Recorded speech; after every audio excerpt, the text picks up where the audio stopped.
मुख्य संपादक पंकज कुमार दक्ष की भागीदारी, पार्टी पी के राष्ट्रीय अध्यक्ष प्रेमचंद एडवोकेट, प्रजापति से विशेष मुलाकात, ईवीएम हटी और बैलेट पेपर से चुनाव हुआ तो भाजपा हारेगी, प्रेमचंद एडवोकेट।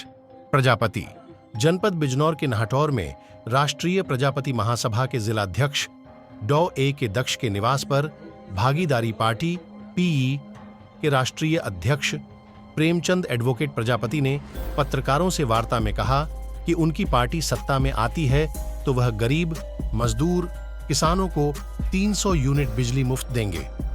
उन्होंने कहा कि उनका उद्देश्य जातिवाद को खत्म कर वंचित समाज के लोगों का हक दिलाना है।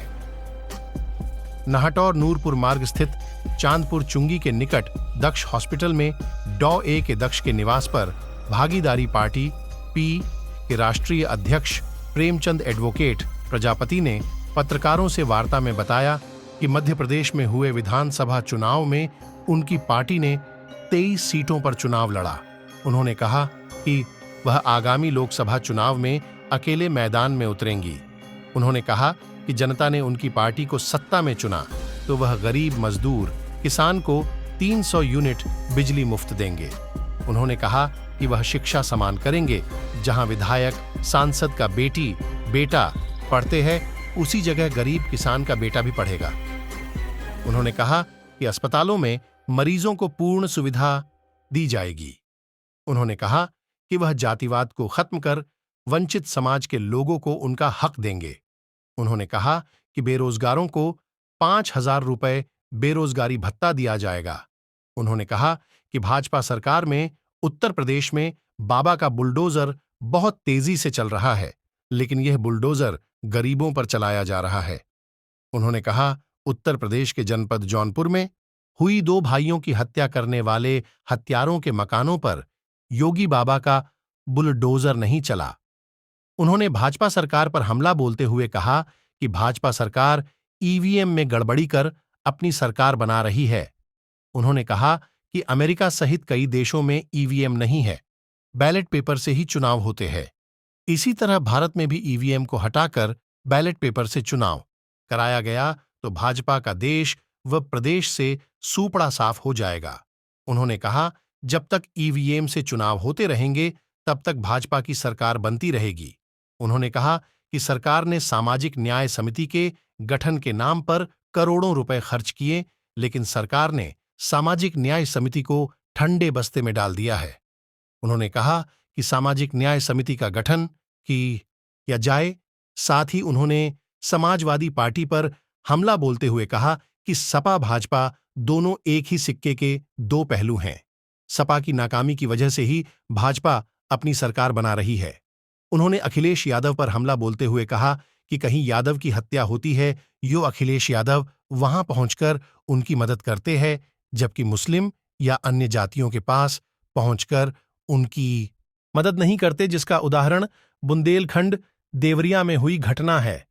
उन्होंने कहा कि उनकी पार्टी अकेले सत्ता में उतरेगी, इंडिया गठबंधन से अपना गठबंधन नहीं करेगी। उन्होंने कहा कि इंडिया गठबंधन स्वार्थी गठबंधन और यह गठबंधन फेल है।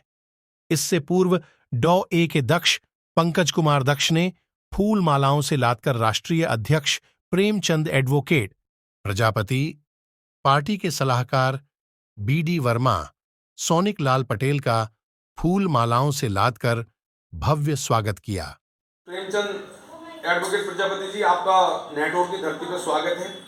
दक्ष लोक न्यूज चैनल आपका अभिनंदन वंदन करता है और हम दर्शकों को बताना चाहते हैं कि भागीदारी पार्टी पी के राष्ट्रीय अध्यक्ष प्रेमचंद एडवोकेट प्रजापति जी आज नाहटौर पहुंचे हैं।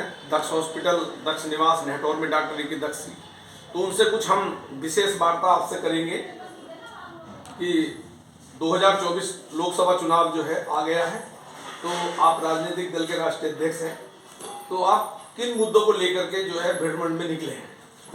देखिए, सबसे पहले मैं आपको बधाई देना चाहता हूं कि आज आपके साथियों का, पत्रकार भाइयों का यहाँ हुजूम दिखा नाहटौर पे। और देखिए, जो देश की बड़ी पंचायत का चुनाव होने जा रहा है और जिस तरह से पूरे भारत में ईवीएम को लेकर लोगों में बड़ी नाराजगी दिख रही है, और ख़ास तौर पर जो ये सरकार ने 5 किलो चावल और 5 किलो आटा 5 किलो दाल पे जो राजनीति हो रही है, भागीदारी पार्टी ये मांग करती है कि आटा दाल चावल के जगह अगर ये सरकार हम लोगों को मुफ्त में देना चाहती है तो शिक्षा दे। अगर शिक्षा की में व्यवस्था पढ़ाई लिखाई के लिए फ्री में हो जाए, हायर एजुकेशन में, तो गरीब किसान मजदूर का भी बेटा तो आगे बढ़ने का मौका मिलेगा और वो बेहतर जीवन जी सकेगा।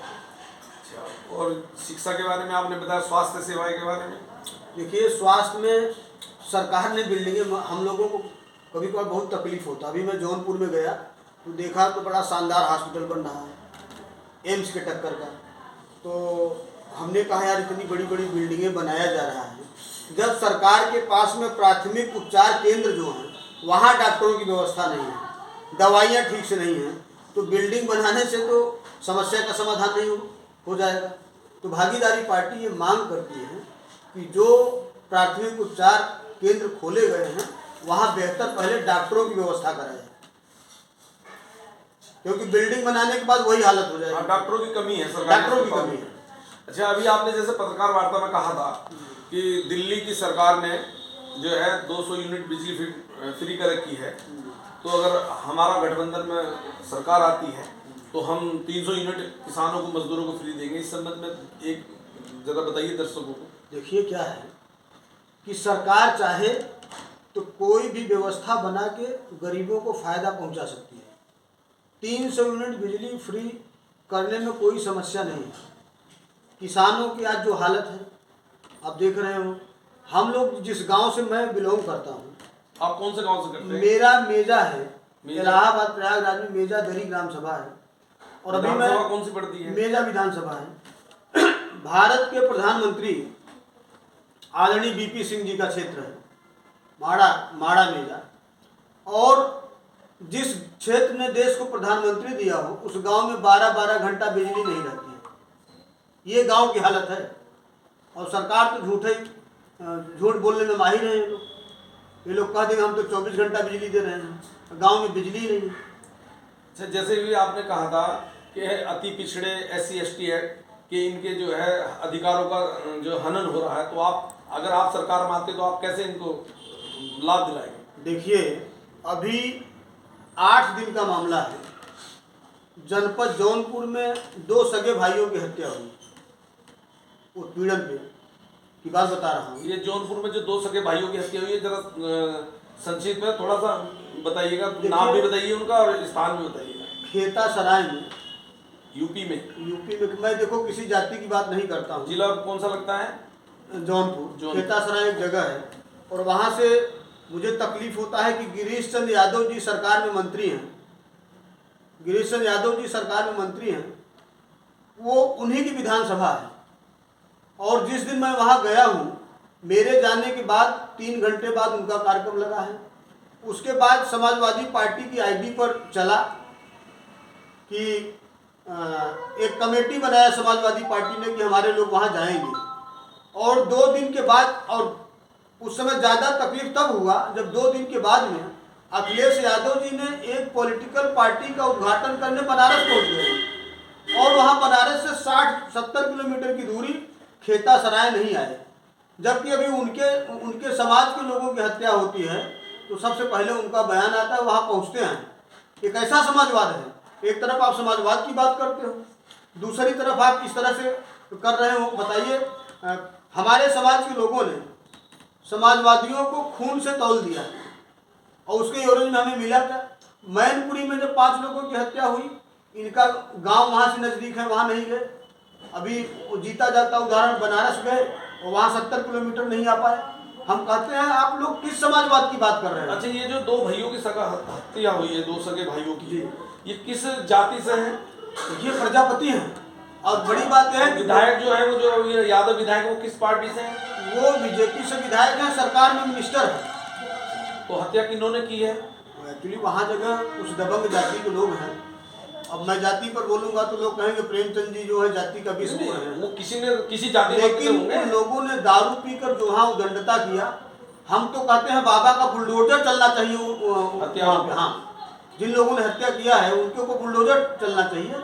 लेकिन ऐसा नहीं, अभी हमारे एक साथी ने बताया कि मंत्री जी गए थे गिरीश चंद्र यादव जी, और 1 लाख रुपए का उन्होंने शायद सहयोग दिया है। हमें तकलीफें हुई, हमने तो कहा कि भागीदारी पार्टी ने मांग किया कि कम से कम 2 करोड़ का मुआवजा पीड़ित परिवार को मिलना चाहिए, लेकिन आदरणीय गिरीश चंद्र यादव जी ने 1 लाख रुपए दिया। और तब तकलीफ और हुआ जब हमारे बिरादरी का, जिस समाज से हम लोग बिलोंग करते हैं, उसका भी मंत्री वहां जगह गया। वो मंत्री गया वहां और 1 रुपए का सहयोग नहीं दिया, बोला कि हम मुख्यमंत्री से बात करेंगे। अच्छा राष्ट्रीय अध्यक्ष जी, जो घटना हुई है, क्या आप भी उस घटना पर पहुंचे? सबसे पहले मैं ही पहुंचा। अच्छा, मेरे जाने के बाद ये सिलसिला शुरू हुआ है। अच्छा, तो अब जैसे कि 2024 के चुनाव को लेकर के आपकी जो भागीदारी पार्टी पी है, क्या ये चुनाव में अपने प्रत्याशी उतारेगी?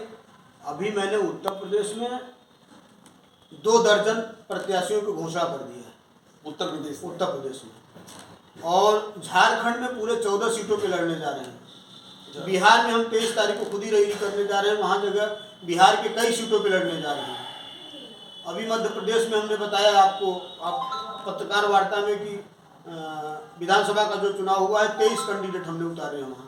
भागीदारी पार्टी ने पूरे भारत में ललकार दिया है।